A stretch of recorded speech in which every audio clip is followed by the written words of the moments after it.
আসসালামু আলাইকুম, আশা করি আপনারা সব অনেক ভালো আছেন। আপনাদেরকে একটা মুভি দেখার কথা বলবো, সেটা হলো কোডা, CODA। এই কোডা মুভিতে একটা ফ্যামিলি থাকে, যে ফ্যামিলির প্রায় সবাই থাকে বধির। কানে শুনতে পায় না, জাস্ট একটা মানুষ থাকে যে কানে শুনতে পায়।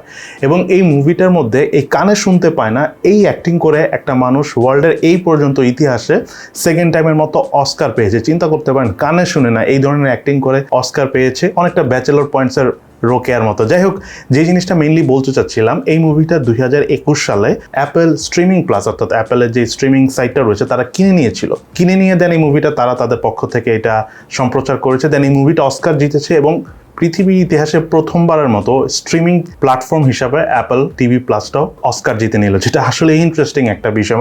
অ্যাপেল সব দিকেই আসলে রোল প্লে করতেছে এবং বেশ ভালোভাবে রোল প্লে করতেছে। তবে আপনাদেরকে রিকোয়েস্ট করবো, মুভিটা যদি পসিবল হয় অনলাইনে বা কোনো এক জায়গা থেকে ডাউনলোড করে দেখে নিতে পারেন, অনেক ভালো লাগবে। এদিকে স্যামসাং গ্যালাক্সি Z Fold সিরিজের নতুন আরেকটা ফোল্ড হতে পারে, Z Fold 4, এটা কিন্তু আমরা এই বছরের শেষের দিকে পেতে যাচ্ছি। বাট তার পাশাপাশি আমরা স্যামসাংয়ের রোলেবল ফোনটা দেখতে যাচ্ছি, এই বছরই পাবো আমরা, কমার্শিয়ালি দেখতে পাবো। কারণ আমরা ওপ্পো বলেন, স্যামসাং বলেন, এদের কিন্তু রোলেবল ফোন এর আগে দেখেছি, বাট সেটা কিন্তু বিক্রি হয় না, জাস্ট কয়েকটা তৈরি হয়েছে, তাদের কাছে ছিল। বাট এইবারই ফার্স্ট টাইমের মতো কমার্শিয়ালি তারা ফোনগুলো লঞ্চ করবে। যদি মোটামুটি একটা সুন্দর প্রাইসে লঞ্চ করে তাহলে হতে পারে অনেকেই ফোনটা কিনে ইউজ করতে পারবে। বাট দেখা যাক আলটিমেটলি স্যামসাং সেই রোলেবল ফোনটা লঞ্চ করে কিনা। Realme 9 সিরিজের ব্যাপারে আমি এর আগেও কথা বলেছি যে Realme 9, Realme 9 Pro, Realme 9 Pro Plus, Realme 9 AC, এই চারটা ভার্সন বের করার পরও নতুন একটা Realme 9 সিরিজ দেখা যাচ্ছে। এবং এই নতুন 9 সিরিজের ফোনটা 108 মেগাপিক্সেলের ক্যামেরার পাশাপাশি 4G সাপোর্টেড প্রসেসর দিয়ে আসবে। এটা নিয়ে আমি এর আগে ভিডিওতে কথা বলেছিলাম। সো আজকে আমরা মোটামুটি কনফার্ম হয়েছে যে এই ফোনটা সর্বপ্রথম ইন্ডিয়ান রিজিয়নে লঞ্চ হবে।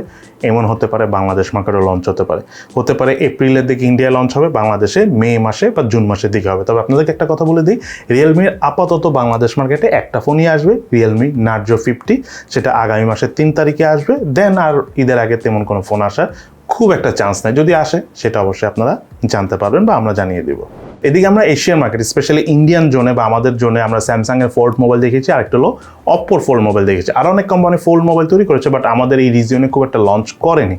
কিন্তু ভিভোর X Fold মোবাইলটা আগামী এপ্রিল মাসের 11 তারিখে ইন্ডিয়ান রিজিয়নে লঞ্চ হবে। কনফার্ম করেনি কোন কোন দেশে হবে, বাংলাদেশে হবে কিনা আমি জানি না, আমার মনে হয় না বাংলাদেশে হবে। বাংলাদেশের সম্ভবত ভিভো X80 সিরিজের ফোন লঞ্চ হবে। ফোল্ডটা অনেক এক্সপেন্সিভ ফোন, তো হতে পারে বাংলাদেশে এবার লঞ্চ করবে না, আগামীতে সেটা লঞ্চ হবে। বাট ভিভোর X Fold এপ্রিল 11 তারিখ লঞ্চ হতে যাচ্ছে, এটাই সব থেকে বড় নিউজ, বিকজ এটা ভিভোর ফার্স্ট ফোল্ডিং ফোন। দেন আমাদের আজকের দিনের সর্বশেষ টেক নিউজ হলো, রিসেন্টলি আমরা অনেক ধরনের নিউজ পাচ্ছি, সেটা হলো ফটো এডিটিং টাইপ অনেক অ্যাপস রয়েছে যেগুলো খুব ফাস্ট ফটো এডিট করে ফেলে। দেখা যায় যে এক ক্লিকে ব্যাকগ্রাউন্ড রিমুভ হয়ে যায় বা এক ক্লিকে ছবি খুব সুন্দরভাবে এডিট হয়ে যায়। সো সেই সব অ্যাপসগুলোতে কিছু ম্যালওয়্যার থাকে এবং এই ম্যালওয়্যারগুলোর টার্গেটই থাকে আপনার মোবাইলে যদি ফেসবুক ইনস্টল করা থাকে, সেই ফেসবুকের ইউজার নেম এবং পাসওয়ার্ড কালেক্ট করা। সো আপনাদের উদ্দেশ্যে আমার একটা রিকোয়েস্ট থাকবে, আপনারা এই যে বিভিন্ন রকমের ফটো এডিটিং অ্যাপস থাকে, খুব পপুলার কোনো অ্যাপস ছাড়া কোনো অ্যাপসই ডাউনলোড করবেন না। Then second, Google Play Store ছাড়া অনেক সময় আমরা গুগলের থেকে বা বাইরে থেকে থার্ড পার্টি থেকে অনেক সময় অনেক অ্যাপস ডাউনলোড করে থাকি, সেসব অ্যাপসও ডাউনলোড করবেন না। আর আরেকটা বিষয় হলো, যেসব অ্যাপস ডাউনলোড করার পর দেখবেন যে অনেক ধরনের রিকোয়েস্ট চাচ্ছে বা আপনার মোবাইল থেকে দেখাচ্ছে যে এই অ্যাপসটা হার্মফুল দেখালে সেই অ্যাপসটা ডিলিট করে দেন। আর অনেক রিকোয়েস্ট যদি চায় সেই ক্ষেত্রে অনেক রিকোয়েস্ট দিবেন না, অ্যাপটা ডিলিট করে দিবেন। এটা আপনাদের জন্য ভালো। প্লিজ ফটো এডিটিং অ্যাপস থেকে একটু কেয়ারফুল থাকুন, কারণ সবসময় কোনো না কোনো একটা ক্যাটাগরি দিয়ে ম্যালওয়্যার মোবাইলে হিট করে। তো এবার ফটো এডিটিং অ্যাপস দিয়ে মানুষের মোবাইলে ম্যালওয়্যার হিট করতেছে এবং এটা কিন্তু ডেঞ্জারাস, কারণ আপনার ফেসবুকের ইউজার নেম পাসওয়ার্ড নিয়ে যাচ্ছে। তার মানে দেখা যাবে যে আপনার মোবাইলে যদি আপনি আরও কোথাও লগ ইন করা থাকেন, সেখানকার থেকে ইউজার নেম পাসওয়ার্ড নিবে। স্পেশালি সবচেয়ে ডেঞ্জারাস বিষয় কি জানেন, ধরেন আপনি দারাজের মতো ধরেন কোনো কমার্স সাইটে আপনি হয়তো বা লগ ইন করা আছেন, সেখানে হতে পারে আপনার বিকাশ অ্যাকাউন্ট দেওয়া থাকতে পারে বা আপনার হতে পারে ক্রেডিট কার্ড বা ডেবিট কার্ডের ইনফরমেশন দেওয়া থাকতে পারে। সেই ইনফরমেশনগুলো কিন্তু এই ম্যালওয়্যার নিয়ে নিবে। এবং আরেকটা জিনিস আপনাদেরকে বলে দিই, আপনারা হয়তো বা ভাববেন কীভাবে নিবে, বিকাশের পিন পাসওয়ার্ড এগুলো আমরা জানি, কম্পিউটার জানে না বা আপনি অলরেডি করেন নাই। কিন্তু আপনাদেরকে একটা জিনিস বলে দিই, আপনি যখন একবার আপনার পাসওয়ার্ড আপনার কম্পিউটারে ইনপুট করবেন, সেটা কিন্তু কোথাও না কোথাও স্টোরি হিসাবে রেখে যায়।